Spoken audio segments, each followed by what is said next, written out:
The letter was not hers to carry, but Pearl Sullivan had been carrying it for 8 months anyway, folded against her heart like a wound that refused to close.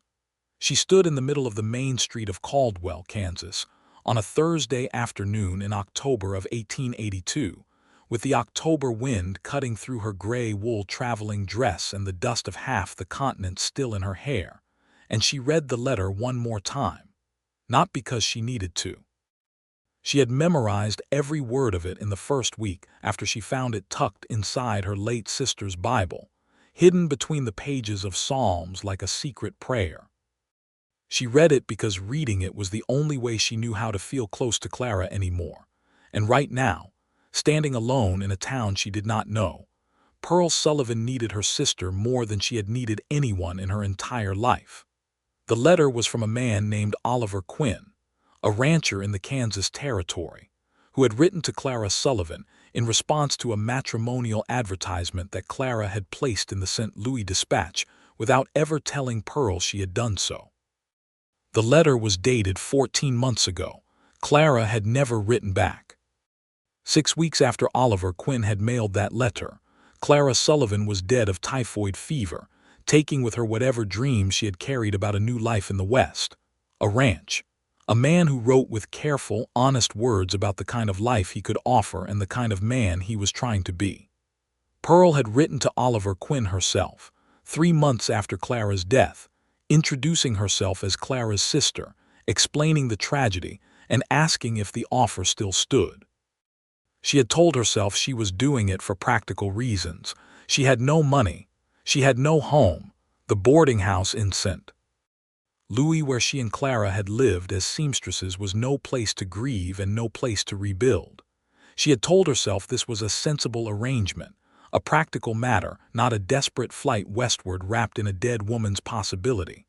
But standing here now, watching a man walk toward her from across the street, she understood with terrifying clarity that she had lied to herself about all of it. The man was tall.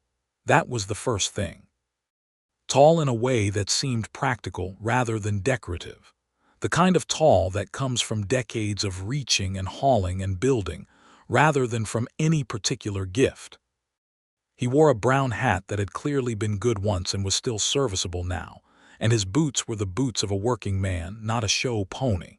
His jaw was set with a tension she could see even from 40 feet away, and his eyes were fixed on her with an expression she could not fully read but that contained, unmistakably, a grief that mirrored her own.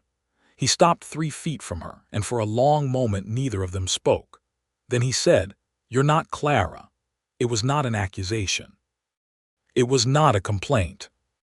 It was simply a man setting down the image he had constructed over 14 months of letters and hope and patient waiting, and Pearl watched him do it, and the guilt hit her like a physical blow to the chest. "No," she said. "I'm Pearl, Clara's sister. I'm sorry. I should have prepared you better for that." He looked at her for another long moment, and she braced herself for anger, for dismissal, for the particular cold politeness of a man who has been deceived and is too controlled to show his fury. Instead, Oliver Quinn removed his hat and held it against his chest and said quietly, "I'm sorry for your loss, Miss Sullivan." She sounded like a remarkable woman. And Pearl Sullivan, who had not cried since the day she buried Clara, who had been too busy surviving to grieve properly, felt the first crack run through the wall she had built around her heart, and she pressed her lips together hard and looked up at the cloudless October sky and breathed through her nose until the crack sealed itself back up. "She was," Pearl said. "Well," Oliver Quinn said, and he put his hat back on. "I expect we should talk." That was how it began, not with romance, not with hope. With 2 people standing in the middle of a dusty Kansas street, each one carrying something too heavy to hold alone, trying to figure out whether they could set it down together. Pearl had grown up in Missouri, the second of 3 Sullivan girls, born in 1858 to a carpenter father and a seamstress mother, who both died young and left their daughters to figure out the world largely on their own. The oldest sister, Margaret, had married early and moved to Ohio and become essentially a stranger. Clara, the youngest, had been Pearl's world, her constant companion, the light-hearted one who balanced Pearl's seriousness with an irrepressible optimism that sometimes drove Pearl mad with envy. When the typhoid came through their block in the summer of 1881, it had moved fast and without mercy. Clara had been sick for 11 days and dead on the 12th, and Pearl had been holding her hand when it happened, and had continued holding it for a long time afterward because she could not figure out how to let go. In the weeks that followed, Pearl had sorted through Clara's things with the methodical numbness of someone performing a necessary task. She had found the letter from Oliver Quinn tucked in the Bible, along with a draft of a reply that Clara had apparently never finished, which began with the words, "Dear Mr. Quinn, I am very glad you wrote, and I think I would like very much to," and stopped there, mid-sentence, as though Clara had been interrupted by something, and simply never found her way back. Pearl had stared at that unfinished sentence for a very long time. She had read Oliver Quinn's original letter 3 times before she put it down. It was not a fancy letter. He was not a man who used words like decorations. But there was something in the plainness of it that she found more affecting than eloquence would have been. He wrote that he was 31 years old. He wrote that he had a ranch of 400 acres outside of Caldwell, Kansas, with good water and good grass, and a house that needed a woman's eye but not a woman's labor, because he had enough hands for the heavy work. He wrote that he was not looking for a servant or a decoration, but for a partner, for someone to build something with. He wrote that he had been alone for 4 years since his wife passed, and that he was not looking to replace what he had lost, but to find something new that was its own thing entirely.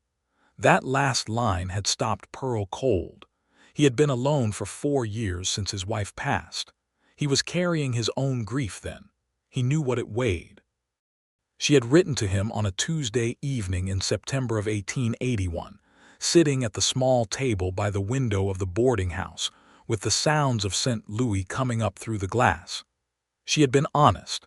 She had told him about Clara, about the typhoid, about finding the letter. She had told him that she was 23 years old and a seamstress and had never been to the West. She had told him that she was not Clara and had no intention of pretending otherwise, but that she was also a woman who needed a fresh start, and that if he was still open to correspondence, she would be grateful for the conversation. He had written back in 2 weeks. His reply was short, but it was kind, and it ended with an invitation to continue writing if she wished. They had written for 7 months. Pearl had not expected to look forward to his letters the way she did. She had not expected to find herself in the middle of a day's sewing and suddenly thinking about something he had written, turning it over in her mind like a smooth stone.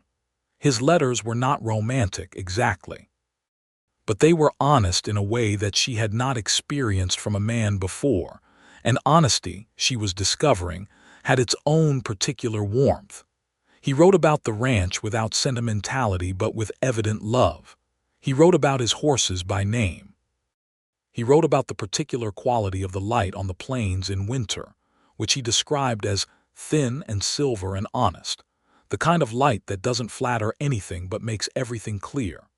He wrote about his 2 ranch hands, a man named Hector who had been with him for 6 years, and a younger man named Denny who was 17 and inclined to daydreaming, and about the fact that the house had a good stone fireplace that heated the whole main room if you fed it right. Pearl had written about Clara more than she intended to. She wrote about their childhood, about the way Clara could make a stranger laugh in 30 seconds flat, about the small rituals they had shared as adults sharing a small space, the morning coffee, the Sunday reading, the habit Clara had of humming while she worked and not realizing she was doing it. She wrote about grief in a way she had not been able to speak it aloud, and Oliver Quinn wrote back with a gentleness about his own losses that made her feel less alone in hers. By the time she bought her train ticket west in late September of 1882, Pearl Sullivan had convinced herself that she was going to Kansas as a practical woman making a practical arrangement. She repeated this to herself on the train through Missouri and into the territory. She told herself that Whatever warmth she felt toward Oliver Quinn's letters was reasonable and manageable, and would translate into a sensible partnership, rather than anything that would complicate the careful, controlled grief she was trying to carry. She had arrived at the station in Caldwell with a single trunk, a traveling bag, and the complete certainty that she had her emotions firmly in hand. And then he had walked across the street toward her and said, "You're not Clara," with that look on his face that contained all his quietly held grief, and everything Pearl Sullivan had planned about being sensible began to shake at its foundations. Oliver Quinn's ranch was 7 miles outside of Caldwell, accessible by a dirt road that wound through flat grassland that seemed to Pearl both smaller and larger than she had expected. Smaller because there were no great mountains or forests to give the eye a frame. Larger because the sky above it was enormous and completely unobstructed, and when Pearl looked up, she had the vertiginous feeling of being at the bottom of something vast rather than on top of anything solid.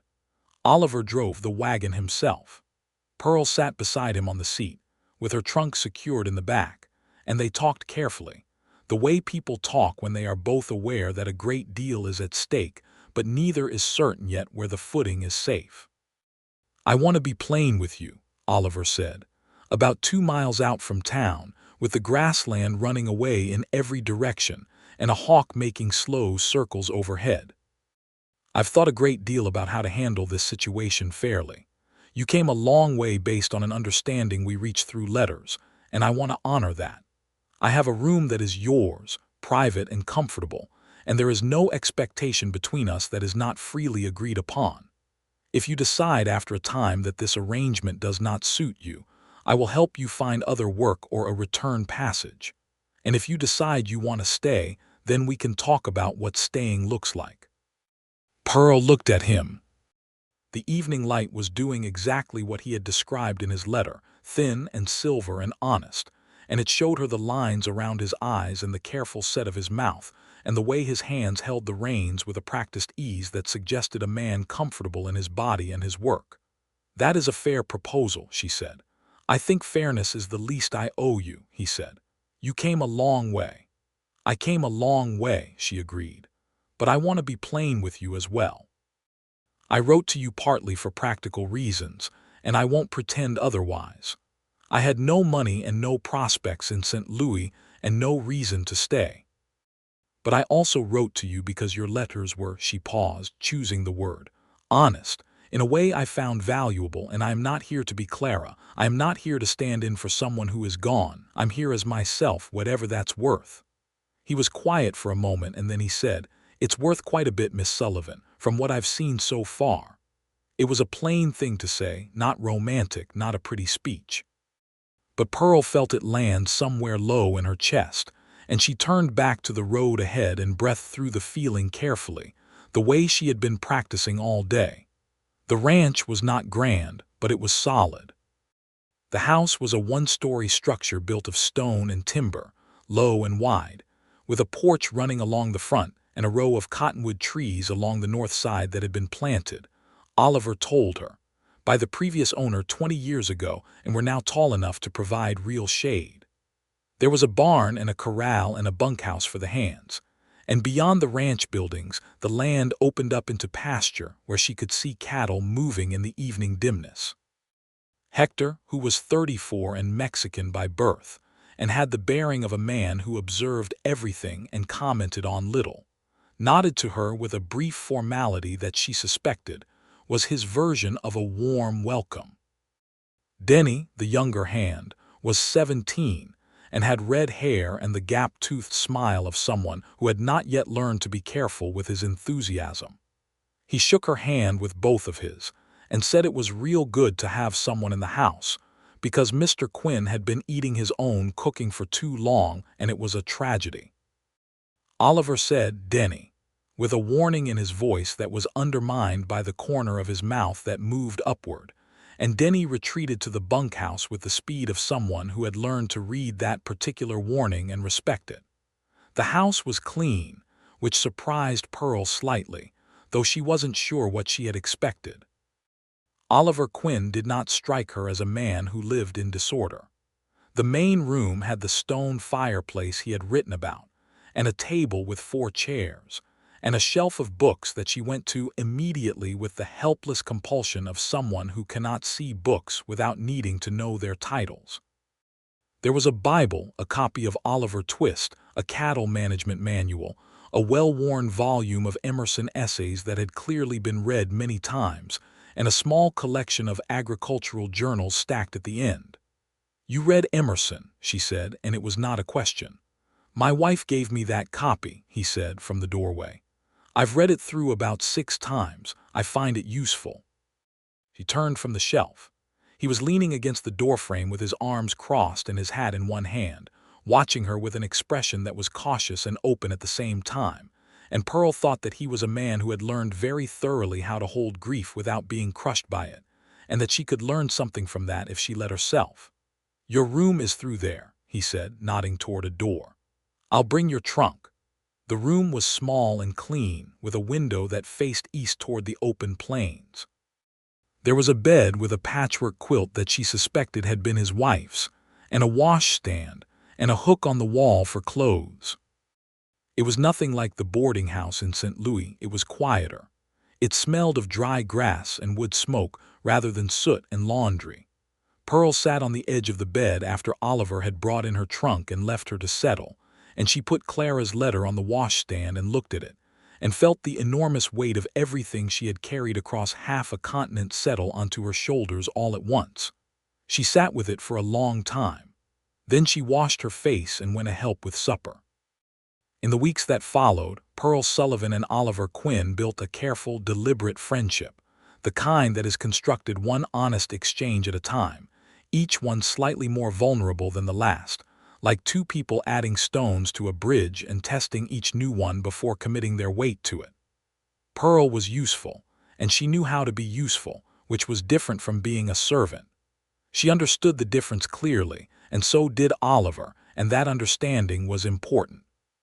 She helped with meals because she wanted to and because she was a better cook than him, which Denny confirmed with such evident relief that even Hector smiled. She mended things. She kept the house in good order, but Oliver never treated her work as an obligation. He thanked her for what she did and offered consideration in return, and never once suggested that her value lay in her productivity. She rode out with him sometimes to see the cattle, learning the rhythms of the ranch the way she might learn the vocabulary of a new language, slowly and attentively. He taught her without condescension, explaining how to read the grass, how to identify the best water sources, how the cattle moved differently in different weather. She discovered that she liked the riding more than she had expected to. She liked the openness of the plains, the way the sky held you responsible for your own mood because there was nowhere to hide from it. They talked. This was the center of it, the growing warm center of something that was quietly becoming more than a practical arrangement. They talked in the evenings by the fireplace, after the hands had gone to the bunkhouse and the ranch was quiet, and the only sound was the fire and the occasional complaint of the wind. They talked about books. They talked about the West and what it was becoming, because 1882 was a complicated time on the frontier, with the cattle drives bringing all kinds of change, and the railroad transforming the towns, and the old ways of the plains under pressure from a dozen directions at once. Oliver talked about the Cheyenne, whose territory this had been before the homesteaders came, with a respect and sorrow that she had not expected from a white man in Kansas, and that told her something important about his character. "This was their land first," he said one evening, staring into the fire. "My holding here, everything I've built, it's built on a taking. I think about that. I don't know what to do about it, but I think about it." Pearl had looked at him and felt something shift slightly in how she understood him, a depth she had suspected, but was only now beginning to fully see. He asked about Clara. Not constantly, not intrusively, but with the care of someone who understood that grief needs to be spoken aloud sometimes in order to lose some of its weight. He asked what she had laughed about, what she had been afraid of, what she had been hoping for when she placed that advertisement in the St. Louis paper. And Pearl told him, and each time she told a piece of Clara's story, she felt the particular weight of that specific piece lighten very slightly, as though Oliver's asking permission for the grief to exist in the open air was helping it breathe and diminish. She was afraid of horses, Pearl told him one evening, and something about the absurdity of that. A woman who had answered an advertisement for a ranch wife being afraid of horses made both of them laugh at the same time, a real laugh, unguarded and warm. And when the laughter ended, there was a new quality to the silence between them, softer and more willing to hold them. It was not until the third week of Pearl's time at the ranch that the first significant complication arrived, and it arrived in the form of a man named Gerald Fitch, who came riding up the road to the ranch on a cold Wednesday morning in November, with the confident bearing of someone who is used to having things go his way. Gerald Fitch was a land speculator from Wichita, 45 years old, broad across the shoulders and well-dressed in the particular way of men who want to look prosperous without quite being it. He had been circling Oliver's land for 2 years, according to Hector's terse assessment, delivered to Pearl in the barn as she was helping to settle the horses. The railroad was coming closer, Hector explained, and the land adjacent to the proposed line was becoming valuable in ways that men like Fitch understood better than most ranchers. Fitch had made offers before. Oliver had declined them. But now Fitch was back, and this time he had brought papers, and the papers had to do with a debt. Pearl learned the specifics that afternoon, when Oliver came back inside from his meeting with Fitch, set his hat on the table with a controlled care that told her he was furious, and poured himself a cup of coffee, and stood by the window looking out at his land for a long time before he spoke. "He says my father borrowed money from his partner 8 years ago," Oliver said, "before I took over the ranch. He says the debt transfers to me as heir, and he has a legal document to that effect. I don't know yet whether it's legitimate, but if it is, and if I can't settle it within 60 days, he has the right to file a lien on the property." Pearl set down the shirt she had been mending. "How much?" $300. She did not say anything for a moment, absorbing this. $300 was a significant sum, especially in winter, with the cattle market soft and the next drive not until spring. "Is the document real?" she asked. "I need a lawyer to tell me that." But Fitch seems very confident about it, and men like Fitch usually do their homework before they come calling. Oliver turned from the window and looked at her, and she saw the dark past he was trying not to show her, the worry about losing the thing he had built, the fear that was beneath the controlled exterior. "I'm sorry to dump this on you so soon," he said. "This is not what you came here for." "I came here," Pearl said, with a steadiness in her voice that surprised her a little, "to build something." "You can't build without also dealing with what threatens to pull it down. Tell me what I can do." He looked at her for a moment with something in his expression that was not yet love but was something close to its precursor, a recognizing, a leaning toward. "Right now," he said, "I think I just needed someone to tell me it was going to be manageable." "It's going to be manageable," Pearl said, with a firmness she intended him to believe. He held her gaze for a long beat, and then one corner of his mouth rose slightly. "Yes," he said, "I think it is." The situation with Fitch's document developed slowly over the following 2 weeks, the way legal threats tend to, with tension that coils and stretches rather than exploding cleanly. Oliver rode to Caldwell to see the town's lawyer, a man named Whitfield, who confirmed that the document appeared to be genuine, but was dated from a period when Oliver's father had indeed been in financial difficulty, and that the transfer of debt to an heir was legally complicated but not impossible. Pearl helped in the only way available to her, which was practical intelligence. She spent 2 evenings going through Oliver's records, the account books he kept in a tin box under the bed, organizing them, looking for anything that suggested the debt had already been paid or settled. She found a letter from Oliver's father, written years before his death, that mentioned a loan from Silas Fitch, Gerald's partner, but also mentioned repayment. It was not definitive, but it was something. She presented it to Oliver at the kitchen table on a Sunday evening, the paper spread between them, her finger on the relevant line. He read it twice, and then he looked up at her with an expression that contained genuine gratitude and something more, something that she felt move through her like warm air through a cold room. "Where did you find this?" he said. "Bottom of the second account book. Your father was meticulous, fortunately." This proves nothing on its own, but it suggests a line of inquiry. If Whitfield can find any record of payment from the Fitch side, a receipt or a ledger entry, then the debt claim falls apart. Oliver stared at her. "You went through all those records looking for this." "I spent 2 evenings," she said. "It wasn't a great hardship." "Pearl," he said, and the way he said her name, plain and direct, made her look up from the paper quickly and then look back down.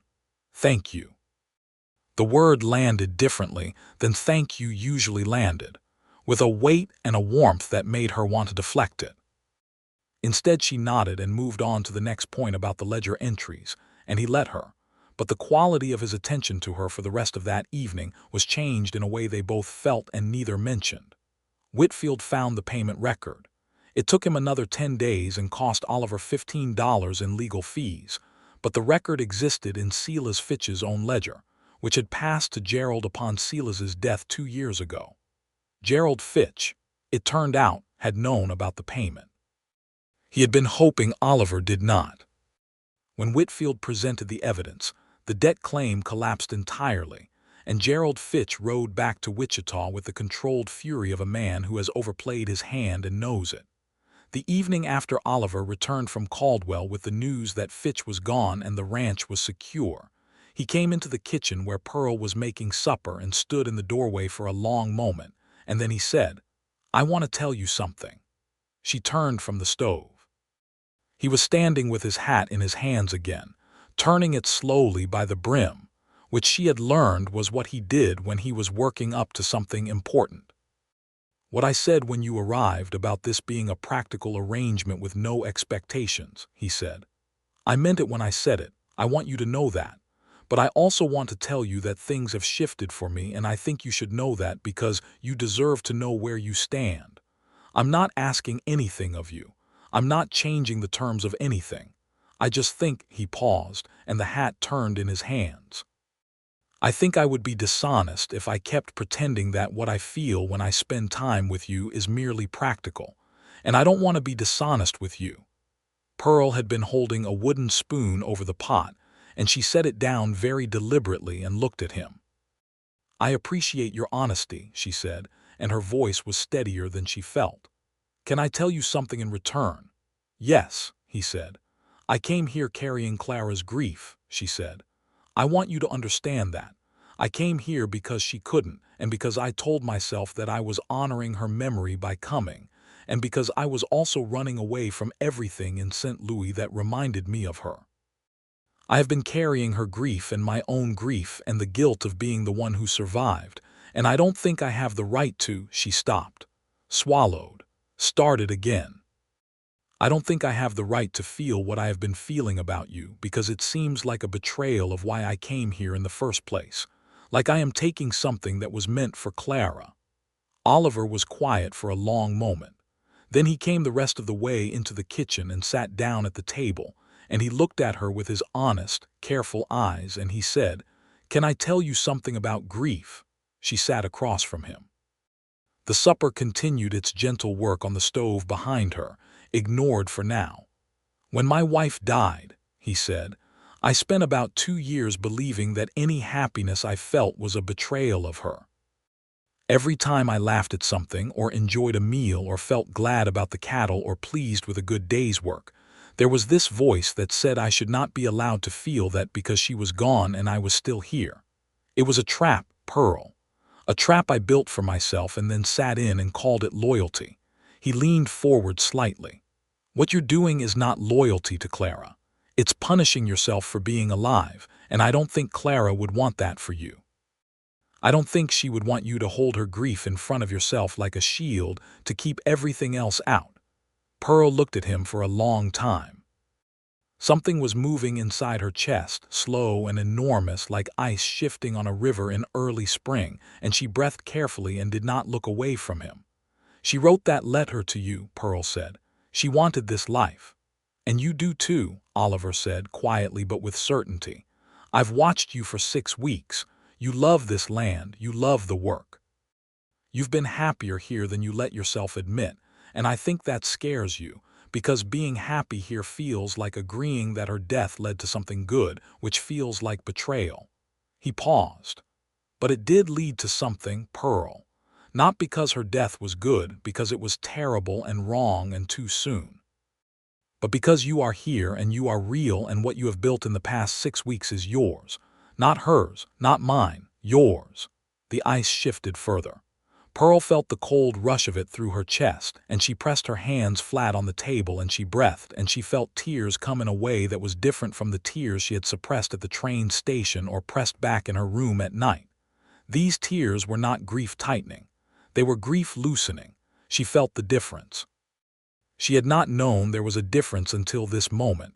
She did not cry quite. She came close. She sat with her hands flat on the table and her eyes bright and her jaw set, and Oliver Quinn sat across from her and said nothing, just let her be in it, the way he seemed to understand how to do instinctively, and after a while she breathed out a long breath and looked at him and said, "That was the most honest thing anyone has said to me in a very long time." "I meant every word," he said.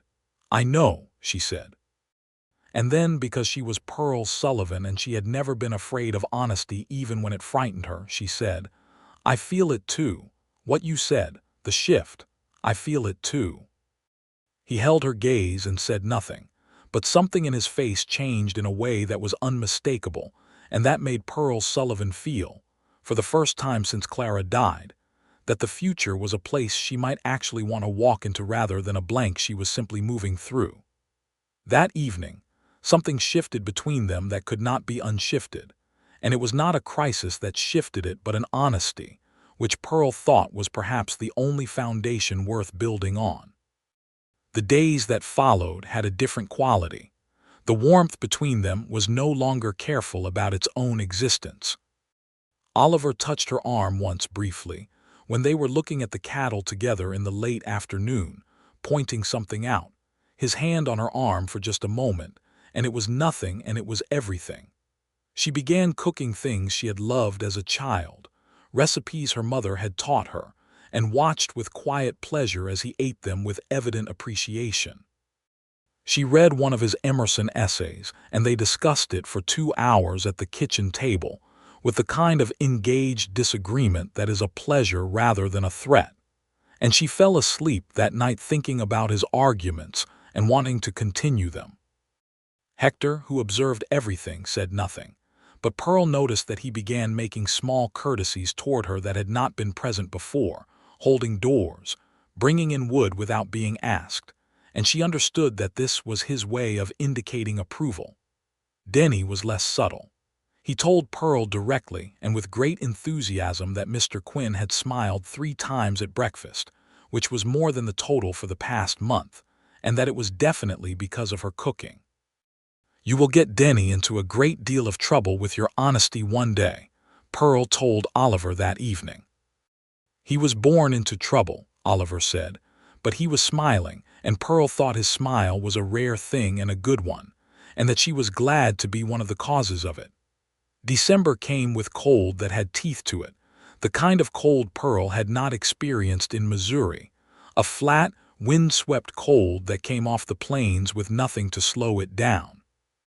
Oliver showed her how to properly tend the fireplace, how to bank it at night to hold heat through until morning, and she learned quickly because necessity was an excellent teacher. He put extra blankets on her bed, which she found when she went a turn in one evening, and which she did not mention to him, because the gentleness of the gesture was not something she wanted to make self-conscious by naming it. Christmas came quietly. Oliver was not a man who made large gestures, but on Christmas morning Pearl found on the kitchen table a small package wrapped in plain brown paper that contained a volume of poetry, Longfellow, with an inscription inside the front cover in Oliver's handwriting that read, "For Pearl Sullivan, who came west and made the West better. OQ." She read the inscription 4 times and then pressed the book against her chest and stood in the kitchen for a long moment, feeling something warm and alive move through her. And when Oliver came in from the barn, she said, "Thank you," and he said, "Merry Christmas." And the simplicity of the exchange was, somehow, everything. She had made him a scarf from wool she had purchased in Caldwell on her last trip to town. It was a good scarf, the best work she had done in a long time, the careful work of someone making something for a specific person rather than for the market. And when he unwrapped it and ran it through his hands and looked up at her, she saw clearly in his face that he understood the difference. "You made this yourself," he said. "I'm a seamstress," she said. "It's what I do." He put it on immediately and wore it for the rest of the day, and Pearl had to work quite hard to keep the smile off her face every time she saw it. It was in January that Pearl had her hardest night, the night the grief came up from wherever she had been keeping it and refused to be managed. She had found, while sorting through her trunk for a particular thread, a small photograph of Clara. It was a tintype, taken the year before Clara died, and in it Clara was laughing at something, her head turned slightly, her expression caught mid-delight, and it was so precisely and perfectly Clara that Pearl sat down on the floor of her room with the photograph in her hands, and felt the loss hit her with the full force that she had been deflecting for over a year. She cried for a long time. She let herself do it without trying to stop, partly because Oliver's words had been working in her for weeks, and she was beginning to understand that grief kept sealed becomes grief turned sour, and that breathing air into it was not weakness but survival. She cried for Clara's unlived life, for the ranch Clara would never see, for the man who had written her a careful, honest letter that she had never answered, for the life interrupted mid-sentence like that unfinished draft, for 23 years of sisterhood that had been cut off too early and too harshly. She cried for all of it, and it was not clean or quiet. It was the kind of crying that involves the whole body, and she did not try to make it otherwise. She did not hear Oliver get up, but at some point she became aware of the fact that he was sitting on the floor outside her bedroom door, leaning against the wall in the hallway, and she could see the line of light under the door, and she could hear, barely, the sound of him being there. He had not knocked. He had not intruded.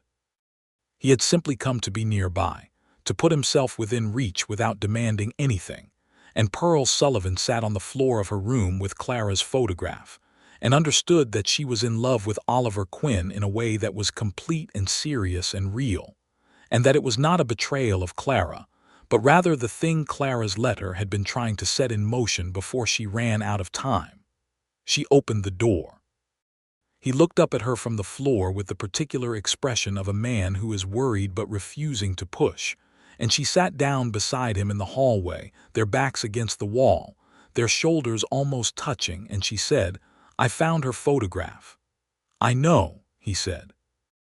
"I heard." "I'm sorry," she said. "Don't be," he said. He turned his head and looked at her, and his face in the dim hallway was very close, and she could see the care in it, the genuine and complete care of a man who had made his peace with love being a complicated and costly business. "You have been holding that for a very long time." "Too long," she admitted. "You were right about what you said, about the trap." "I know that trap from the inside," he said. She leaned her head sideways until it rested against his shoulder, a small and deliberate thing, and he stayed very still as though afraid to startle her. And then, after a moment, she felt his head drop gently against hers, and they sat there in the dark hallway of the ranch house on the Kansas plains in January of 1883, and neither of them said anything else, and Pearl Sullivan felt something she could only describe as a setting down. The physical sensation of putting something heavy on the ground and stepping back from it, and being allowed to breathe without its weight. She kept the photograph on her washstand after that, and Clara's face in it became less a wound and more a presence, the way memory should work when grief has been given enough air to become something other than a closed fist. The actual first kiss happened on a Tuesday in February, which was not a date either of them had expected to be significant. Oliver came in from the barn covered in mud from a fence repair, and Pearl had been standing at the kitchen counter laughing at something Denny had said through the window, genuinely laughing, with her head back and her hand over her mouth.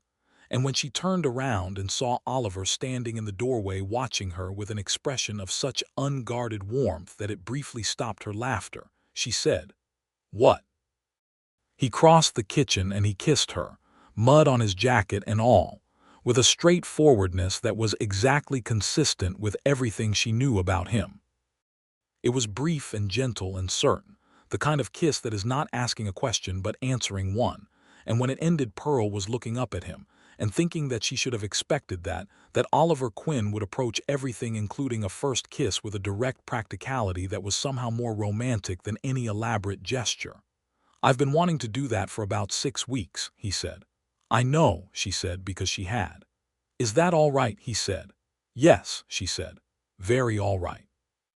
He kissed her again, less briefly, and then he went a clean up, and Pearl turned back to the counter and stood there with her hands resting on the surface and a smile on her face that she did not try to manage, and felt the prairie sky outside the window pressing warmly against the glass. February became March, and March brought the first cracks of spring and the beginning of preparations for the cattle drive, which was how Oliver Quinn's ranch made its year, and which required a great deal of work across every part of the operation. Pearl threw herself into the preparations with an energy that surprised everyone, including herself. She helped with the inventory, kept the supply lists, mended gear, and proved herself to be, as Hector told Oliver with his characteristic economy of expression, useful in a particular way, which Pearl gathered from context was his highest form of compliment. Oliver proposed in March, on an evening when the wind had softened for the first time since November and they had walked out past the corral to watch the sunset together, which had become an occasional habit when the day allowed it. He did not go down on one knee. He stood beside her looking west, where the sky was putting on a considerable performance in orange and pink, and said, "Pearl, I'd like you to marry me. Not as a practical arrangement, because I am very seriously in love with you and I want you to stay." She turned and looked at him. "The second part of that," she said. "Say that part again."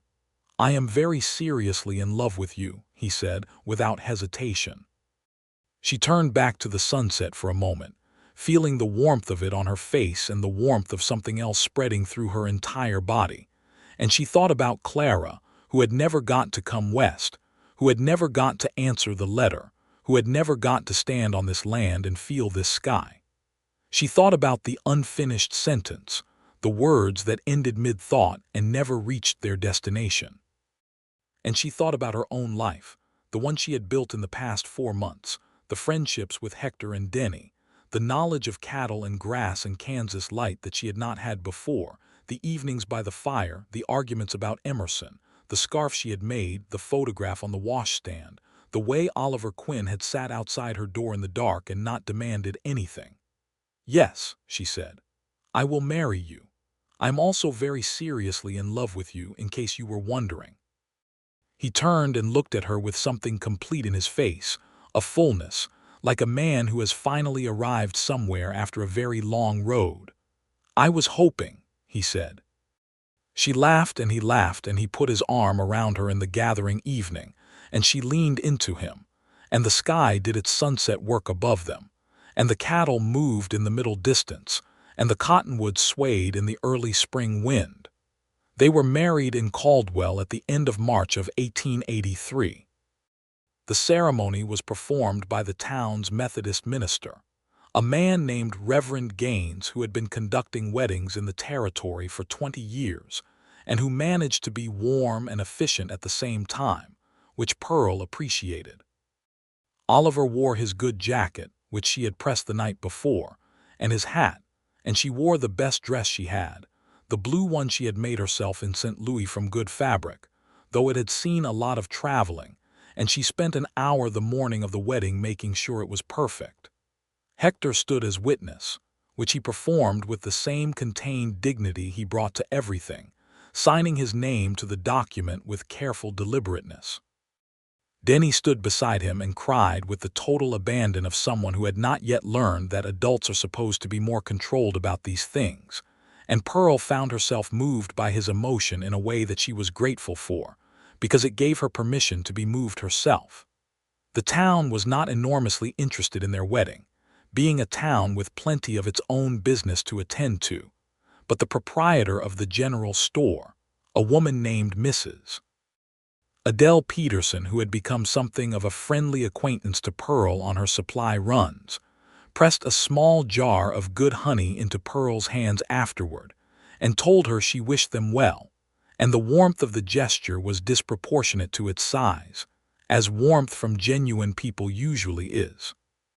That evening, back at the ranch, Hector and Denny produced a supper they had apparently been planning for a week, involving a roasted chicken and a dried apple pie that Denny had clearly made himself, and that was more ambitious than skilled, but was wonderful for exactly that reason. And the four of them ate together at the kitchen table, with an ease and good feeling that Pearl thought was probably the closest she had come to family since Clara died. After the hands had gone to the bunkhouse, Pearl and Oliver sat by the fire, and the quiet of the house was different now in a way they both felt.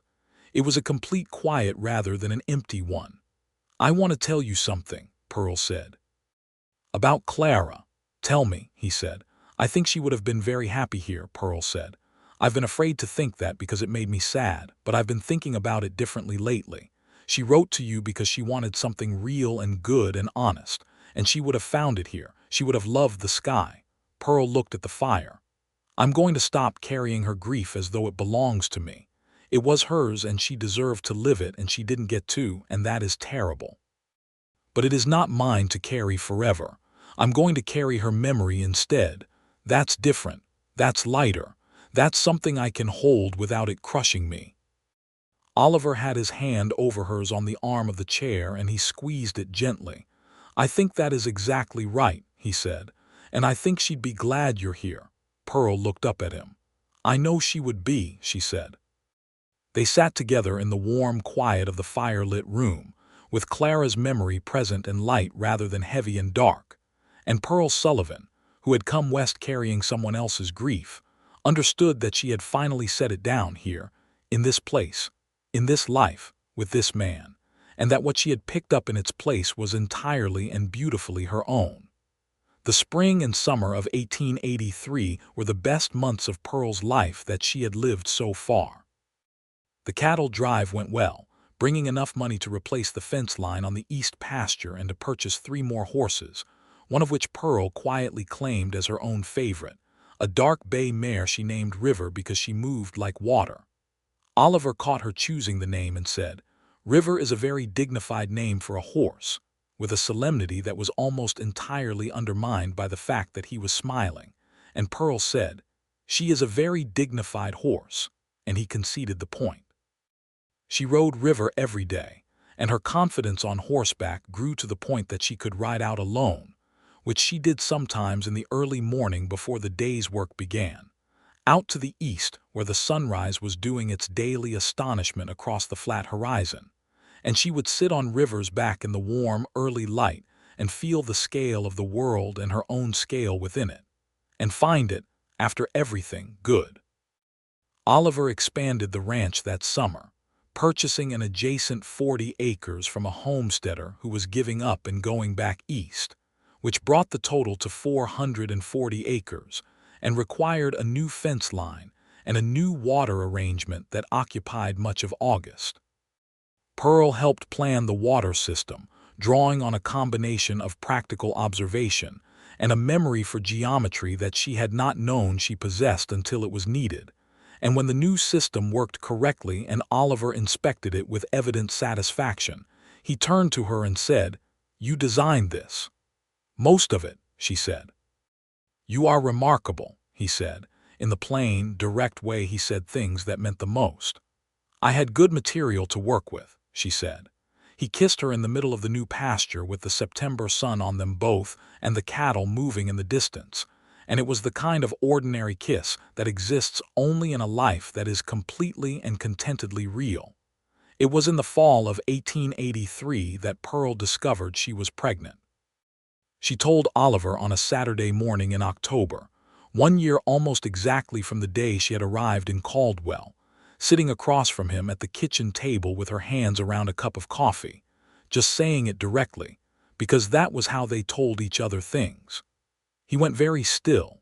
Then something moved across his face that was made up of multiple things at once, joy and apprehension and wonder, and a private tenderness that she had not seen on his face before, not exactly like this. "Are you certain?" he said. "I am," she said. "I've been certain for about 2 weeks. I wanted to be sure before I told you." He stood up from the table and came to her side and crouched beside her chair and took her hands in his, and looked up at her with an expression that was so completely open and unguarded that Pearl felt it like a physical warmth. "I am very happy," he said, slowly and deliberately, as though selecting each word for precision. "Are you happy?" "I am overwhelmed," she said honestly. "But yes.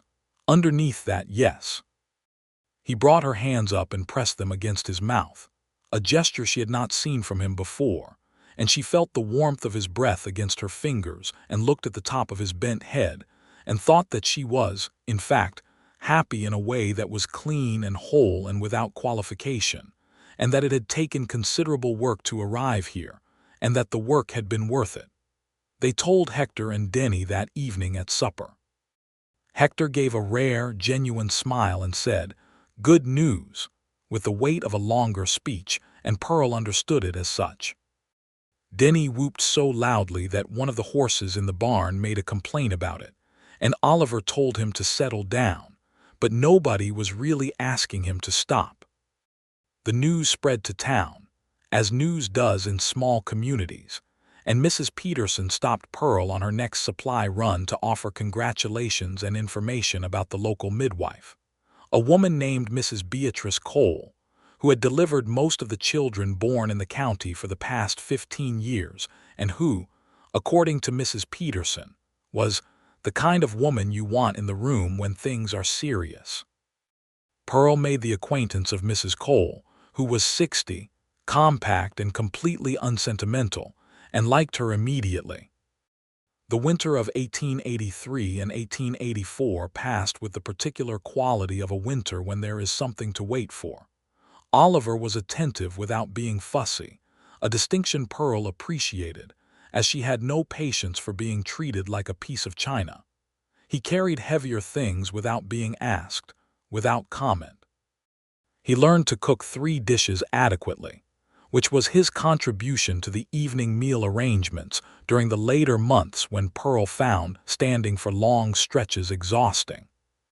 He read to her in the evenings from the Longfellow she had given him and from other books, and she discovered that he had a good reading voice, steady and clear, and that she liked falling asleep to it.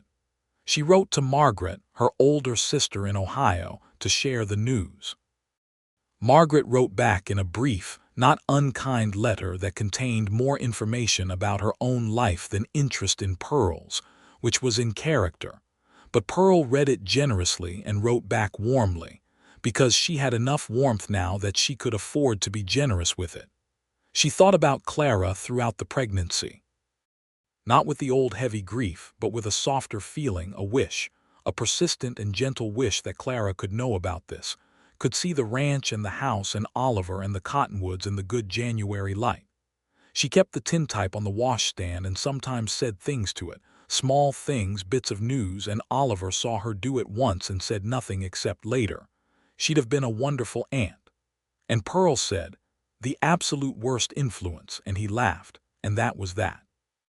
The baby came in May of 1884, on a Tuesday afternoon when the cottonwoods were fully leafed out, and the creek at the edge of the east pasture was running fast with snowmelt. Mrs. Cole was there and was everything Mrs. Peterson had promised, calm and competent, and not inclined to drama where drama was not useful. Oliver spent the afternoon not far from the house, finding unnecessary tasks to do in the near vicinity, and Pearl was aware of him being there even through everything else, the warmth of his nearby presence like a fire not quite visible around a corner. The baby was a boy. He came into the world with a voice he was immediately willing to use, which Mrs. Cole remarked was a good sign, and Pearl held him in the first minutes with her whole self concentrated into this one thing, this small, real, astonishing thing, and felt the world rearrange itself around a new center. Oliver came in when Mrs. Cole opened the door to him, and he crossed the room and stood beside the bed and looked at his son for the first time with an expression that Pearl did not try to describe to herself because it was beyond her current vocabulary, something too large and complete for the words she had. "Hello," Oliver said to the baby with a complete and total seriousness. "He can't answer you yet," Pearl said. "I know," Oliver said without looking up. "I'm introducing myself. It seems polite." Pearl laughed, which startled the baby into briefly stopping his vocal efforts, and Oliver looked up at her laugh with such warmth in his face that she thought she might cry and chose to laugh instead. They named him James after Pearl's father, with the middle name Quinn to carry both halves of what he was. James Quinn. Oliver said the name several times over the course of the evening, with the experimental care of someone trying on a new piece of the world, and each time it sounded more settled, more right, more like a name a person would grow into and carry well. In the months after James came, the ranch took on a different character, not because anything structural changed, but because there was now a small person in it who required a great deal of attention and gave back an equal measure of wonder. James was a serious infant who gave his smiles out with the careful economy of a man assessing an investment, which made each smile proportionally more valuable, and Oliver said that he clearly took after his father, which Pearl disputed on the grounds that Oliver's smiles, while infrequent, were not that rare, and they had this argument pleasantly at least 4 times over James's first year. Denny, who was 18 now and slightly more measured than he had been, turned out to be genuinely gifted with babies in the way some people unexpectedly are, and could settle James when he was fussy with a patient, rocking walk that Pearl mentally thanked him for on many occasions.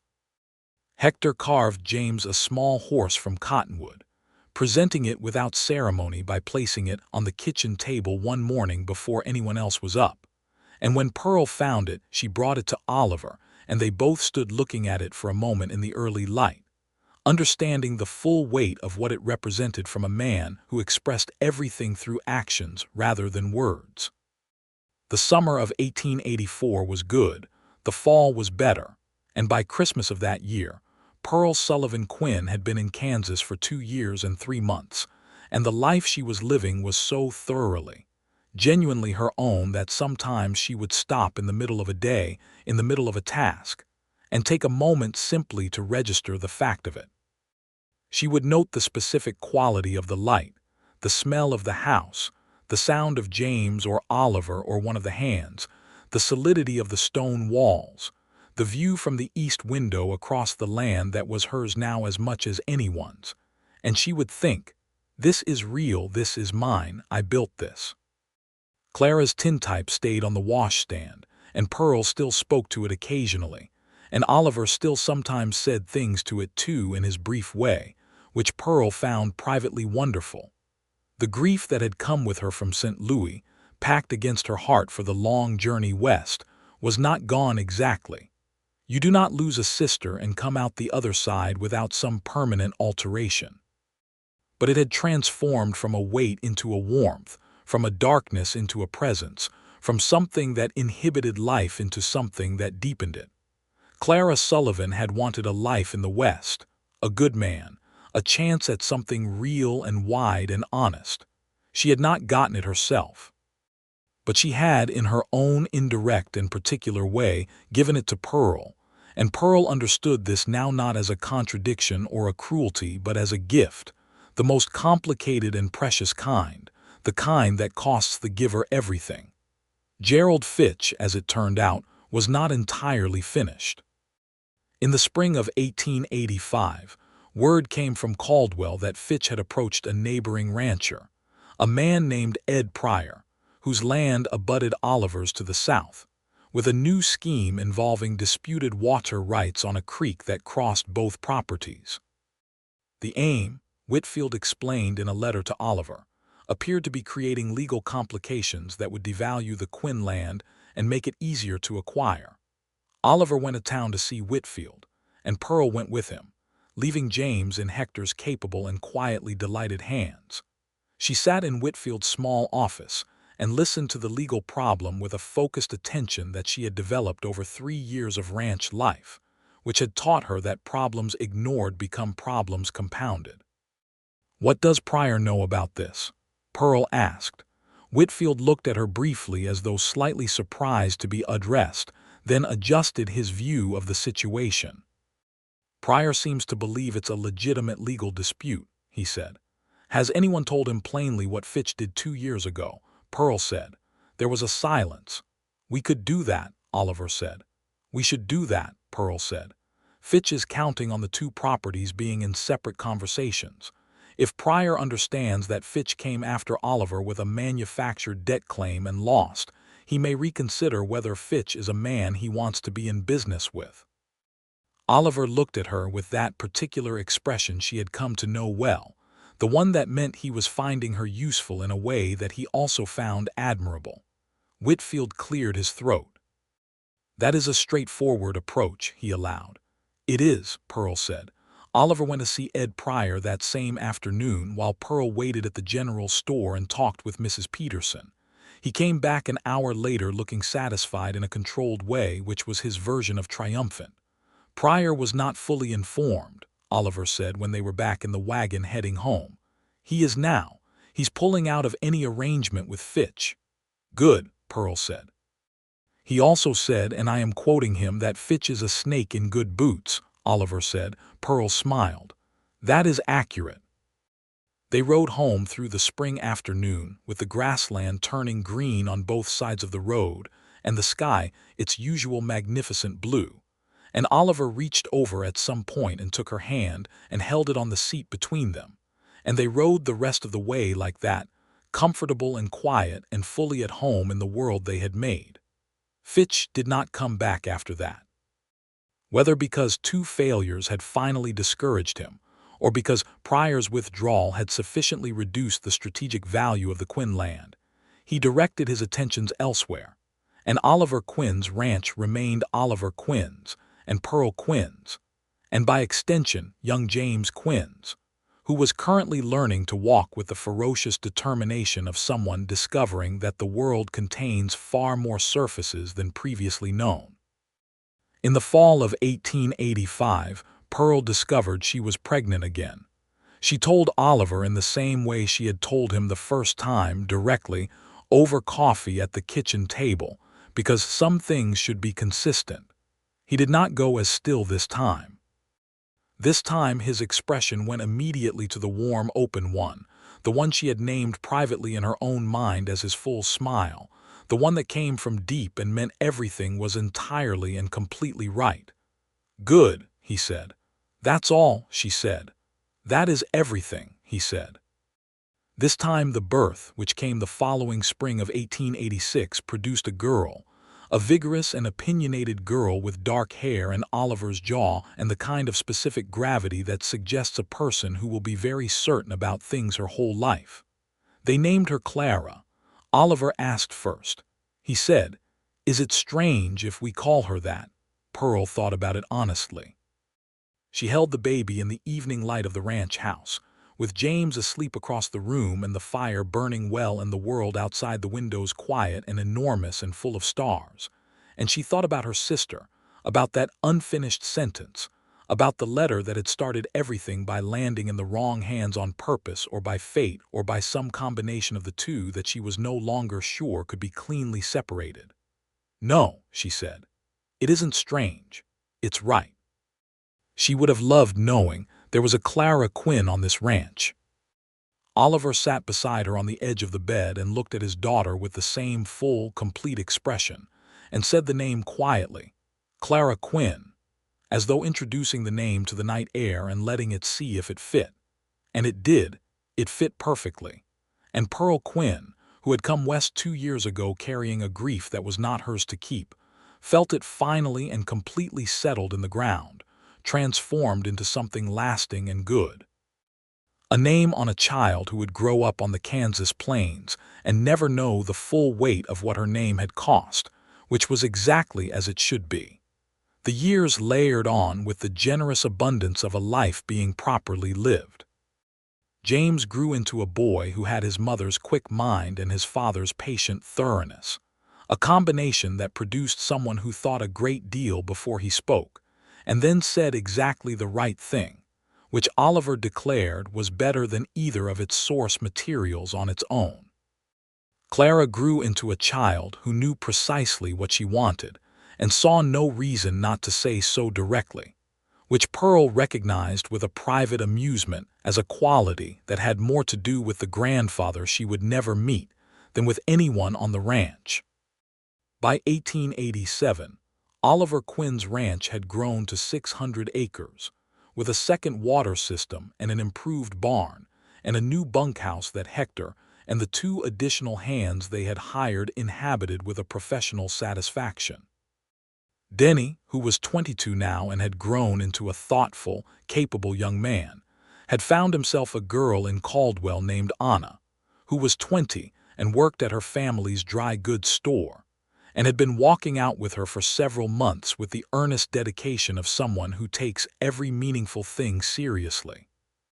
Pearl hosted the first dinner between Denny and Anna's parents at the ranch, which required more cooking than usual and a serious discussion with James about manners, and it went well enough that Anna's father shook Oliver's hand at the end of it and said Denny was lucky to have had such good people to grow up around, which made both Pearl and Oliver quietly pleased and slightly embarrassed, which was also the right response.